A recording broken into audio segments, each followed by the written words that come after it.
Bismillahirrahmanirrahim. Assalamualaikum warahmatullahi wabarakatuh. Anak-anak, gimana kabarnya pada pagi hari ini?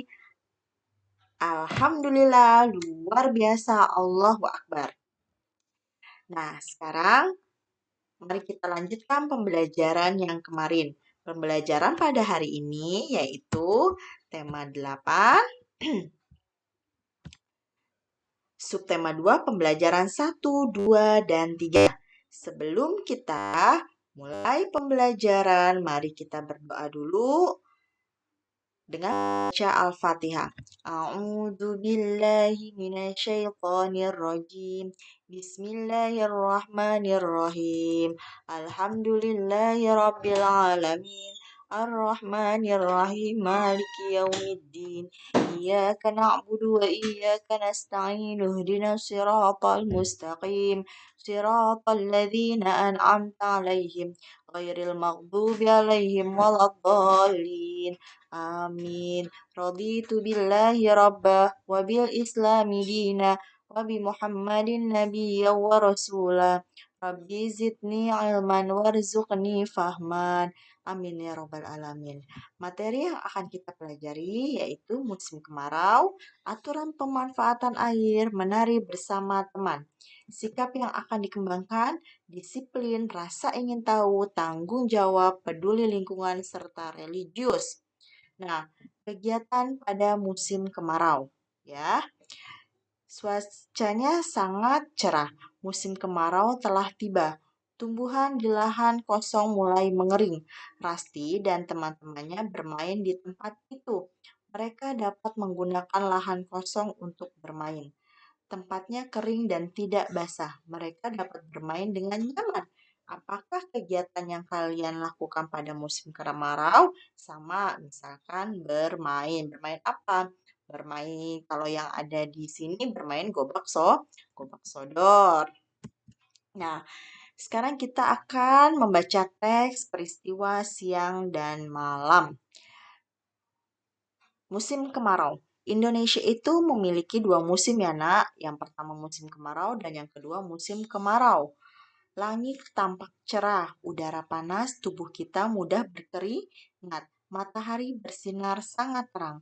Langit tampak biru dihiasi awan putih. Saat matahari terbenam, sinarnya berwarna jingga. Benda-benda terlihat berwarna keemasan. Pada malam hari, bulan bercahayanya itu sangat indah. Bintang-bintang berkelap-kelip sangat cantik. Inilah keadaan pada musim kemarau. Musim kemarau dapat menyebabkan kekeringan, lalu sulitnya air bersih. Sawah para petani itu jadi kering. Banyak tanaman mati karena nggak ada air atau kekurangan air. Air itu adalah salah satu yang terpenting bagi kehidupan kita. Makanya kita harus menghemat air agar tidak kekeringan. Nah, sekarang kita akan menemukan kalimat terima kasih. Kita langsung saja baca ininya percakapannya. Kamu sangat pandai bermain tapak gunung. Kakimu sangat kuat. Kamu bisa meloncat dengan satu kaki. Wah, terima kasih Rasti, pujianmu membuat hatiku senang. Kamu memang baik hati. Wayan tadi bermain bersama Ahmad ya. Bagaimana permainannya? Kata si Rasti. Keseimbangan badan Ahmad sangat bagus. Ia bisa berjalan dengan egrang. Egrang itu yang bambu itu ya. Ia tidak pernah jatuh. Ahmad memang hebat. Setiap teman mempunyai kepandaian ya. Ada yang pandai tapak gunung, ada juga yang pandai bermain egrang. Betul, Rasti. Setiap orang memiliki kepandaian masing-masing. Oh iya, nanti sore kita ke balai desa yuk. Kita bisa belajar menari bersama di sana. Ayo, asyik kita bisa menari bersama. Nah, sekarang di sini ada uh, apa namanya kalimat. Kamu membuat kalimat pujian. Kalian harus menghargai teman yang memiliki kepandaian. Gak boleh kita saling iri ya. Pujilah sesuai dengan kepandaiannya. Jika mendapat pujian, kalian harus apa? Harus berterima kasih. Nah, perhatikan contoh kalimat pujian. Suara nyanyian sangmu sangat merdu, Rasti. Tuliskan kalimat pujiannya ya. Misalkan, kamu sangat pandai bermain tapak gunung. Itu yang ada di ini nih. Yang ada di teksnya. Nah, sekarang kita akan mengidentifikasikan aturan di rumah. Kalian telah menuliskan kalimat pujian. Kalian juga telah mengetahui terima kasih. Sekarang kalian harus mengetahui aturan di rumahnya. Pada musim kemarau, hujan jarang turun. Persediaan air bersih itu semakin dikit. Saat di rumah, Rasti berhemat air bersih. Amatilah aturan di rumah Rasti untuk menghemat air bersih. Misalnya gimana? Setelah digunakan, keran air ditutup rapat. Matikan keran saat menyabuni cucian ya, jadi nggak boleh terus mengalir dia. Lalu menyiram tanaman menggunakan air bekas cucian beras. Jadi tidak menggunakan air bersih juga nggak apa-apa. Menaburkan kompos daun di sekitar tanaman. Kompos daun akan menyimpan air lebih lama ya. Jadi itu adalah aturan tentang penggunaan air. Nah, sekarang kita langsung ke melakukan gerak tari menirukan burung. Nah, ayo menari menirukan gerakan burung. Gerakan kaki, badan, dan tangan. Kaki meloncat ke kanan dan ke kiri. Rentangkan tangan, lalu ayunkan. Gelengkan kepala, lalu putar badan. Gerakan tubuh. Tiap gerakan ikuti dengan hitungan. Lalu kegiatan ini bisa kalian lakukan bersama teman-teman kalian. Nah, itu adalah menari menirukan gerakan burung. Nah, sekarang kita lanjut ke pembelajaran 2 yaitu aktivitas air, kalimat pujian, sikapnya, kebersamaan, gotong royong, tanggung jawab, peduli lingkungan, dan religius. Nah, di sini adalah tentang aktivitas air. Pada musim kemarau, udaranya itu terasa panas. Ahmad dan teman-teman sangat merasa kepanasan. Tubuh mereka berkeringat. Di dekat rumah Ahmad itu ada sungai yang bersinar. Saat musim kemarau, sungai itu jadi dangkal atau jadi cetek. Air sungai kira-kira sebatas betis Ahmad. Ahmad dan teman-teman duduk di tepi sungai. Kemudian mereka main air. Mereka bermain sambil menyiramkan badannya. Lalu badan mereka terasa segar. Nah, kalau kalian bermain di air, apa yang kalian rasakan? Kesegaran. Tentu tubuh kita menjadi segar. Nah, cuaca pada musim kemarau itu sangat cerah. Makin sore, matahari akan tenggelam. Tenggelamnya di sebelah barat. Sinar matahari juga berubah menjadi warna jingga. Ahmad dan teman-teman selesai bermain air, mereka langsung pulang berjalan kaki. Sambil berjalan, mereka ngobrol, nak. Kata si Ahmad, asik sekali kita bisa beraktivitas air di sungai. Tadi kita duduk-duduk di tepi sungai. Kamu hebat, Ahmad. Kamu berani menyiramkan air ke badan. Betul sekali, tidak hanya ke badan, tapi juga kepala, padahal air sudah dingin. Nah, di sini terdapat kalimat pujian. Kamu hebat, Ahmad. Kamu berani menyiramkan air ke badan, ya. Itu disebutnya kalimat pujian. Nah, sekarang kita akan menuliskan kalimat tanggapan. Nah, pada pembelajaran sebelumnya, kalian sudah mengetahui apa itu kalimat pujian. Tunjukkan beri tanda centang yang termasuk kalimat pujian dan beri tanda silang yang bukan kalimat pujian. Kemudian beri tanggapan jika itu termasuk kalimat pujian. Misalnya, asyik sekali kita bermain air di sungai. Iya, bukan. Bukan, ini tidak ada kalimat pujian. Kalau tidak ada kalimat pujian, nggak usah dikasih tanggapan. Ya. Yang ketiga, kamu hebat sekali Ahmad, berani menyiramkan air kepala. Itu kalimat pujian. Gimana tanggapannya? Betul, hebat sekali ya, misalkan. Empat, Wayan dan teman-teman duduk di tepi sungai. Ya, kakimu bergerak cepat sekali dalam air. Ya, Tanggapannya gimana? Benar, benar, cepat sekali kakimu, gitu ya. Kakimu sangat lincah memainkan air. Ya, bagaimana tanggapannya? Betul, sangat lincah sekali. Wah, airnya sangat jernih. Ya, bagaimana tanggapannya? Airnya sangat segar ya. Yang kedelapan, beranikah kamu memercikan air badanmu? Tidak, ya. Yang kesembilan, pada musim kemarau air sangat berkurang. Tidak. Yang terakhir, kamu berani sekali, Wayan, berani menyelam dalam air. Ya, bagaimana tanggapannya? Betul, berani sekali ya. Nah, itu adalah kalimat pujian beserta tanggapannya. Sekarang kita akan ke pembelajaran yang ketiga, itu mengukur berat benda dengan satuan tidak baku, bermain peran menggunakan kalimat pujian, dan yang ketiga adalah aturan penggunaan air bersih. Sikap yang akan dikembangkan, peduli kesehatan, gotong royong, tanggung jawab, peduli lingkungan, religius. Ya. Nah, sekarang kita akan membaca ungkapan pujian, ya. Pada musim kemarau itu sangat cerah.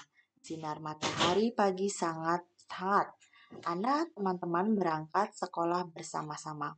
Sambil berjalan, Ana mengamati suasana di sekitarnya, Nak. Ana mengamati pemandangan alam pada pagi hari. Ana kagum dengan indahnya pemandangan alam. Keindahannya berasal dari Allah. Ana dan teman-temannya tiba di sekolah. Ana kagum melihat pemandangan alam yang dilihatnya. Ana mengajak Rasti membuat tulisan tentang alam. Nah, gini ya, tulisan Rasti, alamku yang indah. Dia menuliskan cerita tentang alam. Ana dan Rasti membacakan tulisannya di depan kelas. Ana dan Rasti mendapat pujian dari teman-temannya. Kata Ahmad, wah, tulisan Ana dan Rasti bagus sekali ya. Iya Ahmad, saat mendengar pembacaan tulisannya, kita seperti melihat langsung alam itu. Ada kalimat pujian di tulisan Ana tadi. Betul kan teman-teman? Kamu betul Togar. Ada beberapa kalimat pujian pada tulisan Ana dan Rasti. Akan tetapi kalimat yang mana ya? Ayo kita coba tentukan manakah yang kalimat pujian.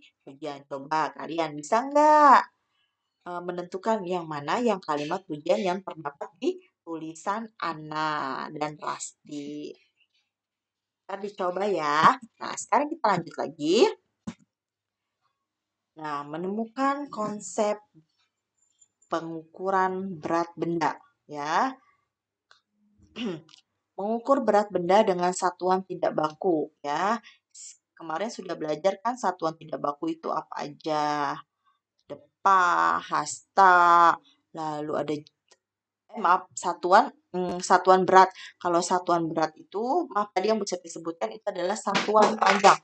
Kalau satuan berat itu contohnya kayak pakai kelereng, pakai buku, pakai benda-benda ya. Nah, di sini ada Wayan yang menimbang benda. Mereka menimbang benda dengan alat ukur tidak baku. Mereka menggunakan penggaris dan gantungan baju. Jadi gantungan bajunya itu sebagai alat ukurnya. Mereka juga menggunakan buku dan kelereng. Nah, kalau menggunakan penggaris, ambil sebuah penggaris panjang. Letakkan penggaris di atas sebuah balok seperti ini. Lalu atur posisinya, letakkan sebuah piring. Nah, piring di ujung kanan dan kirinya penggaris. Ambillah buku yang akan ditimbang, kemudian letakkan di atas piring ujung kanan. Misalkan di sini ya. Lalu ambil kelereng untuk mengukur berat. Kemudian letakkan di atas piring di ujung kiri. Tambah lagi beberapa kelereng di atas piring di ujung kiri. Tambah terus hingga posisi penggarisnya seimbang. Ini kan udah seimbang ya jadinya. Hitung banyak kelereng. Itulah berat buku yang ditimbang. Jadi misalkan kalian ngasih 3. Loh, kok masih beratan bukunya? Lalu kalian tambah lagi jadi 4. Masih berat juga. Lalu kalian tambah lagi jadi 5. Nah, itu apa namanya? Sampai penggarisnya seimbang ya. Jadi kita bisa menentukan panjang buku sama dengan sama berat dengan berapa kelereng, misalkan seperti itu. Lalu kalian juga dapat menimbang berat dengan alat lainnya selain penggarisnya ya, yaitu dengan gantungan baju ya, karena gantungan baju mempunyai dua sisi.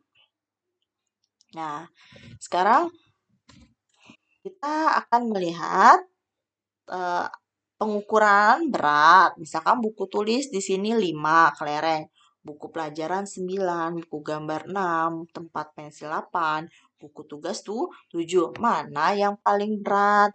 Buku pelajaran, karena buku pelajaran itu ada 9. Mana yang paling ringan? Buku tuh. Nih, sekarang diurutin, Nak. Yang paling berat itu buku pelajaran, tempat pensil, buku tugas, buku gambar, dan buku tulis yang paling ringan. Sekarang kalian urutkan dari yang paling ringan sayang. Buku tulis, buku gambar, buku tugas, tempat pensil, dan buku pelajaran. Nah, ini hasilnya tadi ya. Sekarang kita lihat yang tabel kedua. Cawan plastik 3 sendok, gelas plastik 5 sendok, teko plastik 7 sendok, sendok logam 4 sendok, centong nasi 6 sendok. Nah, sekarang ke tabel 2 ya, Nak. Cawan plastik 3 sendok, gelas plastik 5, teko 7, sendok logam 4, centong nasi 4. Benda apakah yang paling berat? Benda yang paling berat adalah apa? Kita lihat teko. Lalu benda apakah yang paling ringan? Cawan plastik. Kita urutin, Nak, kayak tadi apa yang paling berat?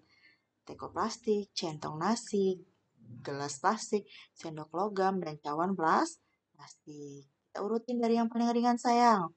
Cawan plastik, sendok logam, gelas plastik, centong nasi, dan teko plastik. Gitu ya. Paham ya sayang ya? Nah, ini adalah hasil menimbang alat dapur menggunakan apa?